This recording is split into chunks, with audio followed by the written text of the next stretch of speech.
Job junction या चॅनलमध्ये तुमचं सर्वांचं स्वागत। आज आपण ह्या व्हिडिओमध्ये एका नवीन जॉबबद्दल माहिती घेणार आहोत। परंतु त्याआधी जर तुम्ही चॅनलवर नवीन असाल तर चॅनलला सबस्क्राइब करायला विसरू नका, तसेच बेल आयकॉनही प्रेस करा, त्यामुळे तुम्हाला नवीन जॉबबद्दल माहिती मिळत राहील। चला तर मग व्हिडिओला सुरुवात करूया। तर नाशिक महानगरपालिका येथे या पोस्ट निघालेल्या आहेत। त्याचा जो दिनांक आहे अर्ज करण्याकरता तुम्हाला एकूण इथे गट क मधील हे पदे आहेत आणि 114 पदांसाठी भरती निघालेली आहे।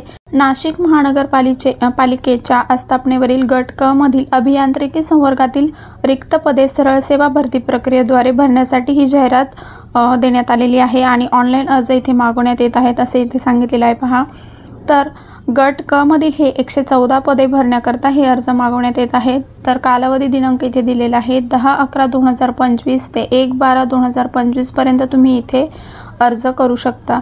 तर इच्छुक उमेदवारांनी www.nmc.gov.in या संकेतस्थळावर या दिवशी रात्री 11:55 वाजेपर्यंत ऑनलाईन पद्धतीने इथे अर्ज करायचे आहेत। तर इथे जाहिरातीच्या अनुषंगाने जे पदे भरायचे आहेत त्यांचे पदनाम आणि वेतन श्रेणी खालील या तक्त्यामध्ये दिलेली आहे। पहा, तर पदनाम इथे आहे सहाय्यक अभियंता विद्युत, 7व्या वेतन आयोगानुसार वेतन श्रेणी इथे दिलेली आहे। पदसंख्या 3 आहे।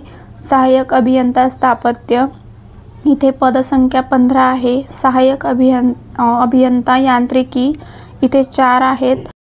कनिष्ठ अभियंता विद्युत इथे 7 पदे आहेत। कनिष्ठ अभियंता स्थापत्य इथे 46 पदे आहेत। कनिष्ठ अभियंता यांत्रिकी इथे 9 पदे आहेत।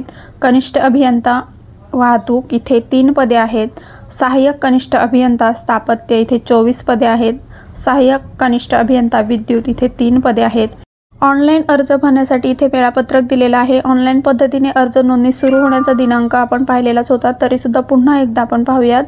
तर 10/11/2025 ते 1/12/2025 पर्यंत इथे तुम्ही अर्ज करू शकता।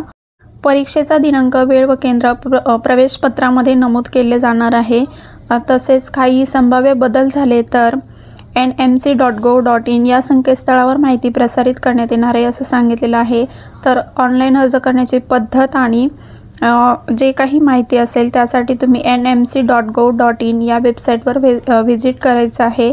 इथे पदसंख्या आणि वेतन श्रेणी दिलेली आहे। तसेच महिलांसाठी, माजी सैनिक, अंशकालीन खेळाडू, प्रकल्पग्रस्त, भूकंपग्रस्त यांच्यासाठी सुद्धा इथे आरक्षण देण्यात आलेलं आहे, त्याबद्दल इथे माहिती दिलेली आहे। तसेच शैक्षणिक पात्रता काय लागणार आहे त्याबद्दल प्रत्येक पदासाठी इंजिनिअरिंगची पदवी, कारण ह्या ज्या पोस्ट आहेत त्या सहाय्यक अभियंता यांत्रिकी विद्युत किंवा याबद्दलच या पोस्ट आहेत। तर त्यानुसार इथे तुम्हाला तुमचं पदवी धारण केलेली असणं गरजेचं आहे। तसेच मराठी भाषेचं ज्ञान तुम्हाला इथं असणं आवश्यक आहे असं सांगितलेलं आहे। मान्यताप्राप्त विद्यापीठाची पदवी किंवा तसेच तिथे अनुभवसुद्धा तुम्हाला लागणार आहे। 3 वर्षाचा त्या क्षेत्रातील तुम्हाला अनुभव इथे द्यावा लागणार आहे। तर इथे सर्वसाधारण सूचना इथे तुम्हाला या PDF मध्ये दिलेल्या आहेत। ही PDF तुम्हाला डाउनलोड करून घ्यायची असल्यास आपल्या डिस्क्रिप्शन बॉक्समध्ये वेबसाईटची लिंक दिलेली आहे, त्या ऑफिशियल वेबसाईटवरून ही PDF तुम्ही डाउनलोड करून घेऊ शकता। तर या पदांसाठी अर्ज करण्याकरता तुमचं वयोमर्यादा काय असली पाहिजे याबद्दल माहिती दिलेली आहे। पहा, अर्ज स्वीकृतीच्या अंतिम दिनांकामध्ये तुमचं जे वय असणार आहे ते किमान वयोमर्यादा खुला आणि मागासवर्गीय विद्यार्थ्यांसाठी इथे 18 वर्ष दिलेलं आहे। तसेच कमाल वयोमर्यादा ही अराखीव खुला 38 वर्ष, मागासवर्गीयांसाठी 43 वर्ष, प्रावीण्यप्राप्त खेळाडू, मागासवर्गीय, अनाथ यांच्यासाठी 43 वर्ष, दिव्यांगांसाठी 45 वर्ष, तसेच भूकंपग्रस्त सैनिक असाल तरी 45 वर्षांपर्यंत तुम्ही इथे अर्ज करू शकता।